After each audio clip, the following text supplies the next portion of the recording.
Assalamualaikum warahmatullahi wabarakatuh. Perkenalkan, nama saya Mira Nurjana. Saya mahasiswa Universitas Teknologi Digital dengan NPM 10221116.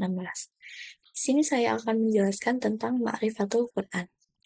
Dalam bahasan ini terdapat 3 bagian, yaitu Ta'rifatul Quran, Asma'ul Quran, dan Muqtada al-Imani bil Quran. Yang pertama, Ta'rifatul Quran.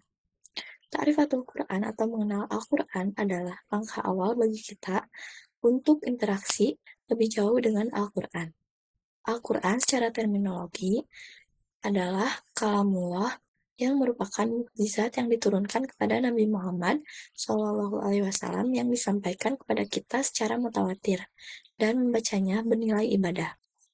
Dalam definisi tersebut terdapat 5 unsur, yaitu kalam Allah, mukjizat, diturunkan kepada Nabi Muhammad SAW, diriwayatkan secara mutawatir, dan membacanya adalah ibadah. Yang pertama, kalam Allah. Al-Quran merupakan kalam Allah Subhanahu wa Ta'ala yang disampaikan kepada Rasulullah SAW melalui perantaraan Jibril. Meskipun kalam atau perkataan juga dimiliki oleh manusia dan jin, malaikat, bahkan hewan, tentu saja kalam Allah Subhanahu wa Ta'ala berbeda dari kalam makhluk.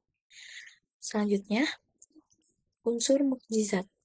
Mukjizat berarti menetapkan kelemahan, yaitu ketidakmampuan mengerjakan sesuatu lawan dari kudrah, yaitu potensi, power, kemampuan. Apabila mukjizat muncul, maka nampaklah kemampuan mukjiz, yaitu sesuatu yang melemahkan. Dengan demikian, mukjizat dapat didefinisikan sebagai sesuatu hal yang luar biasa untuk membuktikan kenabian atau kerasulan seseorang. Al-Quran adalah mukjizat Nabi Muhammad SAW yang tetap abadi, bisa disaksikan hingga kini. Unsur selanjutnya yaitu diturunkan kepada Nabi Muhammad SAW. Al-Quran diturunkan oleh Allah Subhanahu wa Ta'ala kepada Rasulullah melalui perantaraan malaikat Jibril. Allah Subhanahu wa Ta'ala berfirman, "Dan sesungguhnya Al-Quran ini benar-benar diturunkan oleh Tuhan semesta alam. Ia dibawa turun oleh Ar-Ruh Al-Amin, Jibril, ke dalam hatimu Muhammad, agar kamu menjadi salah seorang di antara orang-orang yang memberi peringatan dengan bahasa Arab yang jelas." Al-Quran Surat Asy-Syura ayat 192-195. Unsur selanjutnya yaitu diriwayatkan secara mutawatir, yaitu diriwayatkan secara berturut-turut. Setiap kali Rasulullah Shallallahu Alaihi Wasallam menerima wahyu yang berupa ayat-ayat Al-Quran, beliau membacakannya di depan para sahabat. Kemudian, para sahabat menghafalkan ayat-ayat tersebut.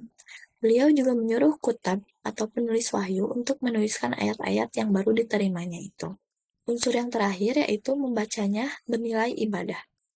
Di antara keistimewaan Al-Quran adalah pahala yang besar akan diperoleh bagi orang yang membacanya. Membaca Al-Quran dengan demikian bernilai ibadah yang sekaligus membedakannya dari hadis qudsi, baik dalam sholat maupun di luar sholat. Bahasan selanjutnya yaitu Asma'ul Quran, atau dengan kata lain, nama-nama Al-Quran. Yang pertama yaitu Al-Huda, atau petunjuk. Al-Quran menjadi petunjuk bagi manusia untuk menuju ke jalan yang benar, jalan yang lurus, yaitu jalan yang telah ditunjuk Allah untuk menuju ke surga. Hal ini tertulis dalam Al-Quran Surat Al-Baqarah ayat 185. Yang kedua, Al-Furqan, yaitu pembeda. Al-Quran memberikan petunjuk kepada kita bagaimana membedakan hal-hal yang baik dan buruk, yang haram dan yang halal, yang benar dan yang salah. Hal ini terdapat pada Al-Quran Surat Al-Furqan ayat 1. Yang ketiga, Al-Zikr, atau pemberi peringatan. Al-Quran memperingatkan manusia tatkala lengah, mengingatkan kita dari jalan yang salah, dan menunjukkan kepada kita jalan yang benar. Hal ini sesuai dengan Al-Quran Surat Al-Isra ayat 82. Yang keempat, ada Nau'izhah dan Syifa, yang artinya pengajaran dan peringatan serta obat. Hal ini dijelaskan dalam Al-Quran surat Yunus ayat 57 yang artinya, "Wahai manusia, sungguh telah datang kepadamu pelajaran Al-Quran dari Tuhanmu, penyembuh bagi penyakit yang ada dalam dada, dan petunjuk serta rahmat bagi orang yang beriman." Yang kelima, Busra, yaitu kabar gembira. Al-Quran meneguhkan orang-orang yang beriman untuk menetapi jalan kebenaran. Itulah jalan Allah yang rahmatnya meliputi semesta. Hal ini berdasarkan Al-Quran surat An-Nahl ayat 102. Dan yang terakhir yaitu Al-Haq, yang artinya kebenaran. Al-Quran mengandung kebenaran yang tidak ada keraguan sama sekali di dalamnya. Di dalamnya terkandung bukti kekuasaan Allah dan Rasulullah serta pedoman hidup manusia. Berikut fungsi Al-Quran bagi manusia. Pertama yaitu sebagai kitab berita dan kabar, yang kedua sebagai kitab hukum dan aturan, yang ketiga sebagai kitab jihad, yang keempat sebagai kitab tarbiyah, yang kelima sebagai pedoman hidup, dan yang terakhir yaitu sebagai kitab ilmu pengetahuan. Bahasan yang terakhir yaitu Muqtada al-Iman bil Quran, yang artinya tantangan beriman kepada Al-Quran. Yang pertama ada al-ansu bihi, yaitu akrab dengannya. Akrab dengan Al-Quran diimplementasikan dengan ta'alumuhu, yaitu mempelajarinya, dan ta'limuhu, yaitu mengajarkannya. Hal itu direalisasi dengan tilawatan, membacanya, fahman, mempelajarinya, tatbikon, mengamalkannya, dan hifzan, menghafalnya. Yang kedua yaitu tarbiyatun nafsi bihi, atau membina diri dengannya. Setiap kita hendak bersungguh-sungguh dalam membina diri dengan Al-Quran, dengan begitu kita akan menjadi pengikut ajaran Allah yang sempurna ilmu dan ketakwaannya. Dengan tarbiyatul Qur'aniyah inilah seluruh bangsa sepanjang zaman sampai hari kiamat akan mendapatkan petunjuk dan bimbingan menuju kebaikan dunia dan akhirat, bersih dari akidah yang menyesatkan, dari dosa kemusyrikan, serta sifat-sifat jahiliyah.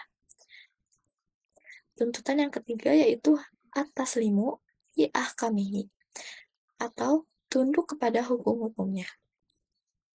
Tidaklah pantas bagi orang yang menyatakan dirinya beriman kepada Al-Quran jika tidak tunduk dan menerima hukum-hukumnya.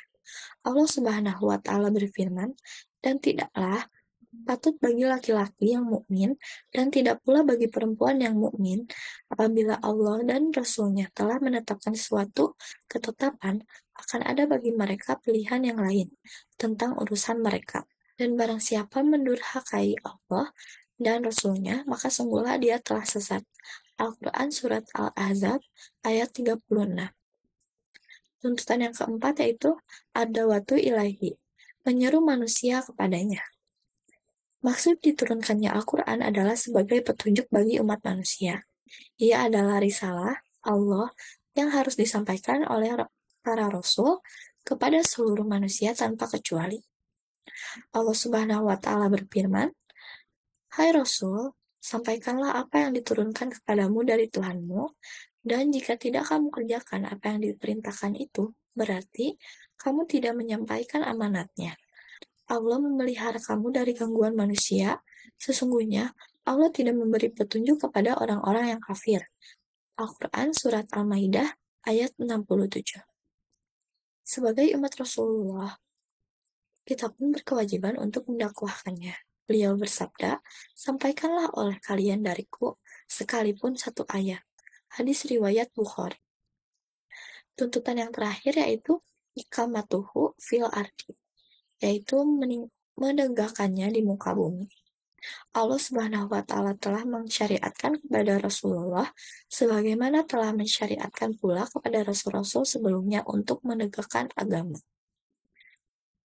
Allah Subhanahu wa Ta'ala berfirman, "Dia telah mensyariatkan bagi kamu tentang agama apa yang telah diwasiatkannya kepada Nuh, dan apa yang telah kami wahyukan kepadamu, dan apa yang telah kami wasiatkan kepada Ibrahim, Musa dan Isa, yaitu tegakkanlah agama dan janganlah kamu berpecah belah tentangnya.